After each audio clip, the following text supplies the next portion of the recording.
So the daily different viruses, trojans, malwares going ahead and getting updated. Previously it only ran on computers. Nowadays it even works on Android or your iPhone, even the Windows platform.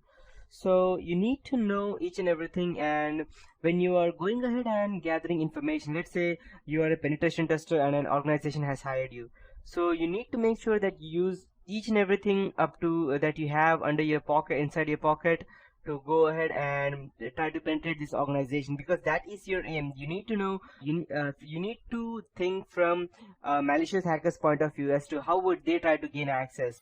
And it's not just by typing codes or going ahead and, let's say, writing trojans or backdoors or trying to penetrate the firewall, because which would be quite hard if you ask me. Because just go you cannot we are not Bill Gates or, let's say, Steve Jobs to go, or even Aiden Pierce or something like that, to go ahead and write some extreme codes that could go ahead and penetrate the Cisco firewalls or something.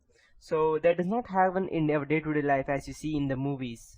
To go for, if we need to go ahead and penetrate an organization, Kali Linux is the best far operating system that I have ever come through to go ahead and gather in my whole life. So you can go ahead and even write your own, let's say, programs, be it in C or Python or whatever, whichever language you want, and you can just go ahead and target it to a specific person or an organization. So yes, that's how it is. So to start with, I would like to tell you that if some person has hired you for going ahead and, let's say, you might be thinking that how will I go ahead and penetrate someone's organization if I write some Trojan, but that is I'm not able to penetrate through the firewall, or I'm not able to get a specific IP address. Then how do I go ahead and, how can someone, a malicious hacker, can go ahead and get into an organization's system? Then at that point of time there comes something which is called as social engineering. Social engineering is a type of con that you go ahead and con into someone to gain information, and any kind of information. It does not require what information is that. So in this tutorial that I would be teaching, I will be telling you some case studies in between as to how there were some penetration testers who went ahead and gathered some information through the clients itself, and they didn't even knew that they were giving out some important information, and then they went ahead and hacked into their personal systems and told them that these are the ways that any kind of hacker go ahead and they get your access into your organization. So that is what ethical hacking is. And after that, there are footprinting and reconnaissance, that you need to go ahead and gather information, which operating system the people are using, let's say, what they are working on exactly, what kind of firewall they are, which antivirus they are using, and loads of stuff.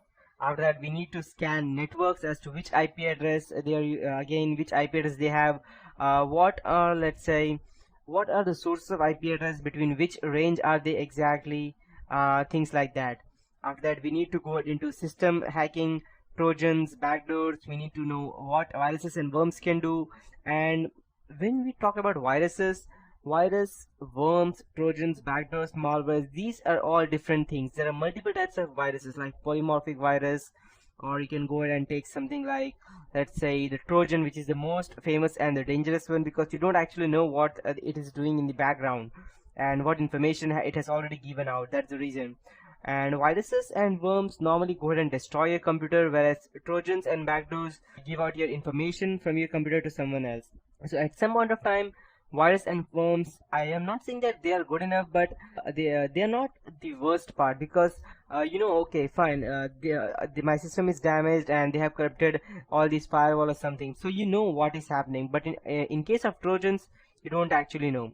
So in this tutorial, in these tutorials that I would be teaching, I will also teach you something about forensics that would help you gather much information about how it works actually, and how you can go ahead and check if someone has used a Trojan to go ahead and get access to your computer, to view event logs, to view which all permissions were given out by your system, not only on your computers or your laptops, but also with your PDAs, your tablets, or with your cell phones, especially Android, because Android runs Linux, and it is one of the most, you can say, as vulnerable out there, until unless you know what you're doing with Linux. You can also secure that, but finally it comes to social engineering. If someone tries to con you and insert some kind of malicious program in your cell phone, then no one can help you out. And there's a famous saying that instead of me telling you, I'll just go ahead and show it out to you on Google. I'll just go and type social engineering, and why social engineering is much more important in ethical hacking. I'll let you know, because let's say you can go ahead and patch a software, or you can go ahead and create a software, or even sometimes impenetrable software. But let's say thousands and or you can say lakhs of people are working on some kind of let's say a software. You can understand that one single person cannot go ahead and penetrate or try to find a specific vulnerability where 1,000 people have helped to create a specific software or any antivirus. So but there is one thing which is vulnerable to everything, that is human nature, and at that point of time social engineering comes in between. I'll show you a famous quote as to what social engineering is. Let me just go ahead and open this out.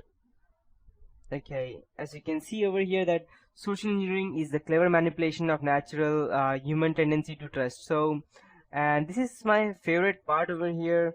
You can see social engineering is the best because there's no patch for human stupidity, and that is true. If you're thinking about softwares, you can patch them, you can give out or shell out security patches to them, or you can go ahead and secure them at one point of time. But as of humans, you cannot.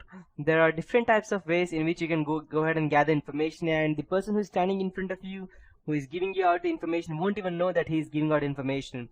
So there are several ways. I'll let you know each one by one everything in these tutorials, starting with everything. So the first topic that we will be getting into would be the introduction to ethical hacking, how it works and how it is different from movies, and what important things are that you need to consider when you are trying to gain information. And you need to set up your own lab before you go and try to gain access to anything. And yes, after that there comes enumeration, sniffing, denial of service attacks, session hijacking, hacking web servers, web cameras, web applications, SQL injections, and even you can also go and penetrate into, let's say, wireless applications such as WEP or WPA, WPA2, PSK, Wi-Fi modules, then hacking mobile platforms, evading honeypots, firewalls, buffer overflows, then going ahead and finally into cryptography and forensics as to how we can go ahead and gather them. So there are specific, let's say, courses out there on ethical hacking as well. But if you need to keep yourself updated, then you don't only need to go ahead and gather information by looking on the web. You need to go ahead and try it out on your own computers before you can go down and try out on someone else's. So these are things that are important, and in the next tutorial I'll be starting with the main, that is what is ethical hacking and stuff. So that is it for this tutorial. Have a nice day ahead.